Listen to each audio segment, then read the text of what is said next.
Perkenalkan, nama saya Glodia Leasa, saya dari kelas C, NIM saya 202148164. Tugas yang saya bawa yaitu psikologi pendidikan.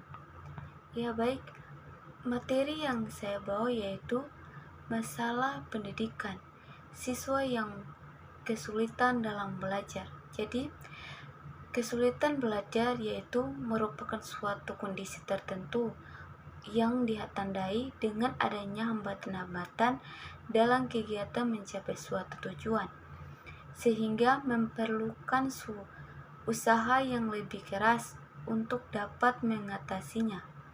Kesulitan dalam belajar yang siswa hadapi dapat menyebabkan ketidakmampuan siswa dalam memecahkan masalah yang ditandai adanya kesalahan.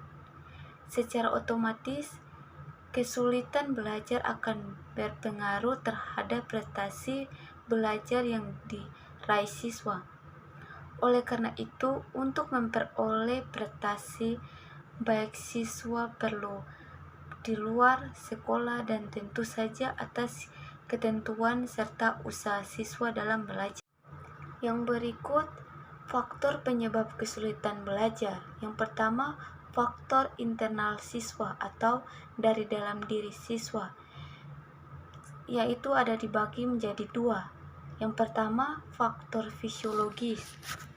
Faktor fisiologis yaitu kondisi fisik pada umumnya sangat berpengaruh terhadap belajar. Anak yang berkurangnya gizi ternyata kemampuan belajarnya di bawah anak-anak yang tidak berkurangan gizi.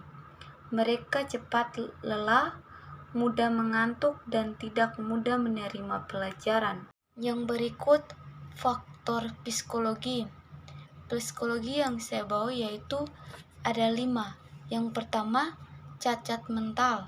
Cacat mental sangat berpengaruh kemampuan belajar sehingga secara otomatis mengakibatkan ketidakmampuan belajar.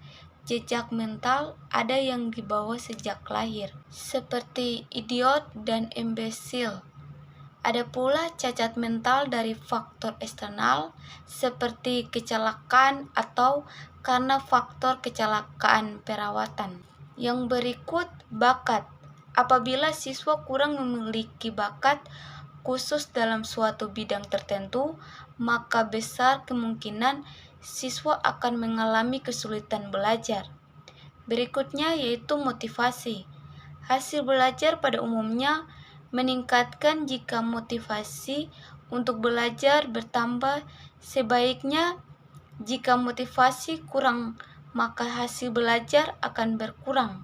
Yang berikutnya adalah ego. Rasa angkuh seseorang siswa dapat menyebabkan kesulitan belajar karena ia merasa sudah pintar sehingga tidak mau melakukan tolong-menolong dalam proses pembelajaran. IQ. Siswa memiliki IQ yang kurang itu biasanya mengatasi kesulitan belajar. Selanjutnya, faktor eksternal siswa atau dari luar diri siswa. Yang berikut adalah faktor keluarga. Keluarga yang kurang mendukung dalam kegiatan belajar ini sangat berpengaruh, seperti kegaduhan di rumah, kurang perhatian dari orang tua, tidak tersedianya peralatan, terus kurangnya ekonomi keluarga, sehingga fasilitas belajar anak tidak dapat dan tidak tersedia. Yang berikut, faktor lingkungan sekolah, misalnya kegaduhan, bau busuk, dan sebagainya. Yang berikut faktor lingkungan tempat tinggal, seperti pergaulan pengaruh teknologi, pergaulan nonton TV, keadaan alam yang dapat lebih baik kesulitan belajar pada anak. Yang berikut adalah jenis-jenis kesulitan siswa saat belajar dan cara mengatasinya.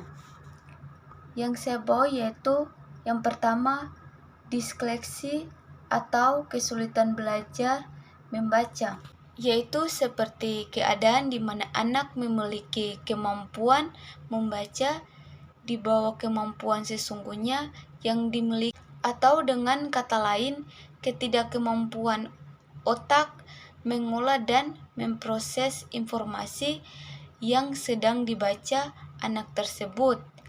Yang berikut gangguan disgrafia atau kesulitan belajar menulis, yaitu seperti keadaan di mana anak mengalami kesulitan dalam mengharmonisasikan ingatan dengan penguasaan gerak ototnya, dan secara otomatis ia akan kesulitan saat menulis huruf dan angka. Yang berikut diskalkulia atau kesulitan belajar matematik, yaitu seperti keadaan di mana anak kesulitan menghitung dan kesulitan kalkulasi.